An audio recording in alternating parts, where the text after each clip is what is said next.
Fala pessoal, tudo bem? Antes de começar, já deixe seu like e assine o canal. Nos dias de jogos da seleção brasileira, como ficará a jornada de trabalho? Não há qualquer previsão legal que obrigue as empresas a liberar funcionários para assistir aos jogos da Copa. De 4 em 4 anos, por ocasião da Copa do Mundo, empregados e empregadores deparam-se com as mesmas dúvidas. Como fica a jornada de trabalho em dias de jogos do Brasil? O empregador é obrigado a dispensar os trabalhadores para que estes possam assistir aos jogos da seleção brasileira de futebol? Esses dias, a propósito, são considerados feriados? Como os 3 jogos da seleção brasileira na primeira fase da Copa do Mundo do Catar ocorrerão em horário de expediente, muitos empregados e empregadores estão em dúvida sobre os direitos e as obrigações existentes nesses dias. Inicialmente, vale destacar que não há qualquer previsão legal que obrigue as empresas a liberar os funcionários para assistirem aos jogos de futebol da Copa do Mundo, mesmo que sejam os da seleção brasileira, uma vez que não se trata de feriado nacional. De se destacar que a Lei 12.663/12, em seu artigo 56, previa que os estados, o Distrito Federal e os municípios que sediassem os jogos poderiam decretar feriado ou ponto facultativo nos dias de jogos da seleção brasileira de futebol. Embora essa lei se destinasse à época regular as situações atinentes à Copa de 2014, realizada no Brasil, não há nenhum óbice no sentido de que possa ser utilizada, por extensão, para a atual Copa no Catar, uma vez que sua finalidade é a mesma, no tocante à deliberação de feriado ou ponto facultativo. Assim, nos termos do citado artigo 56, cabe ao empregador observar se a lei municipal, estadual ou mesmo previsão em acordo ou convenção coletiva que estabeleça que os dias de jogo da seleção brasileira constituem feriado ou ponto facultativo, de sorte que não basta atentar apenas para a legislação federal.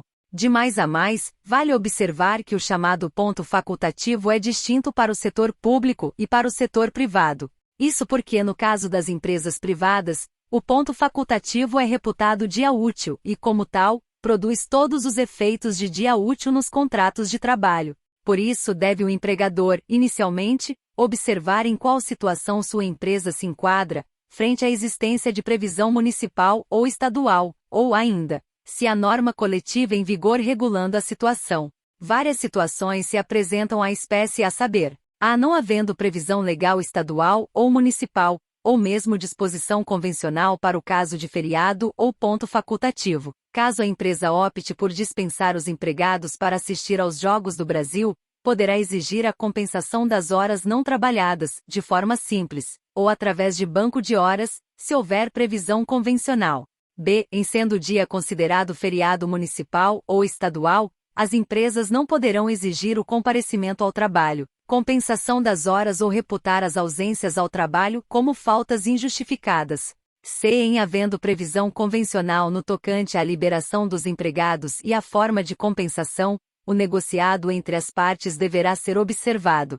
Não há vedação, contudo, para que a empresa libere os empregados apenas para assistirem aos Jogos do Brasil, sem qualquer reposição das horas perdidas. Porém, se assim o fizer, não poderá, igualmente, descontá-las. Outra alternativa, aliás, bastante razoável, e que poderá ser feita diretamente com os empregados, sem assistência sindical, é a adequação do horário de trabalho nos dias de jogo da seleção brasileira, a fim de possibilitar o cumprimento da carga horária diária, sem qualquer prejuízo a empregados e empregador. Contudo, vale observar que tal situação tem que ser avaliada caso a caso, porquanto poderá haver situações em que o empregado não conseguirá efetuar esse remanejamento sem prejuízo de outras atividades particulares, como comparecimento a colégios e universidades, para o que deve atentar o empregador. Nessa situação, inclusive, o empregador poderá fazer um acordo distinto com esse empregado, de forma que possa compensar as horas em outros dias da semana,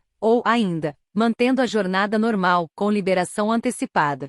A propósito, a liberação antecipada dos trabalhadores nos dias de jogo da Seleção Brasileira de Futebol é outra providência que pode ser determinada pelo empregador, e, nesse caso, tanto poderá o empregador ajustar a compensação das horas faltantes quanto dispensar a compensação, mediante acordo com os empregados.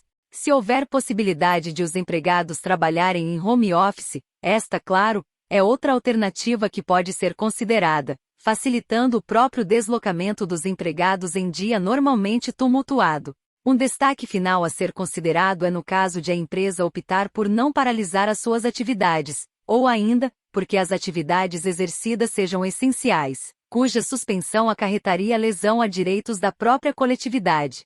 Nessa condição, os empregados que não comparecerem ao trabalho poderão sofrer os efeitos da ausência injustificada, com o desconto do dia de trabalho correspondente, repercussão no repouso semanal e eventualmente nas férias, dependendo da sua condição pessoal, a qual poderá impactar inclusive na caracterização da justa causa de desídia, caso o trabalhador tenha histórico anterior de faltas injustificadas. Deve prevalecer, em arremate, o bom senso e a boa comunicação entre patrões e trabalhadores, para que não haja mal-entendidos nem problemas futuros entre as partes, mostrando-se a negociação coletiva uma ótima alternativa para prevenir conflitos laborais, mas não a única, como se verifica das proposições aqui destacadas no presente texto. Gostou do vídeo? Deixe seu comentário, deixe o like, compartilhe o vídeo, assine o canal.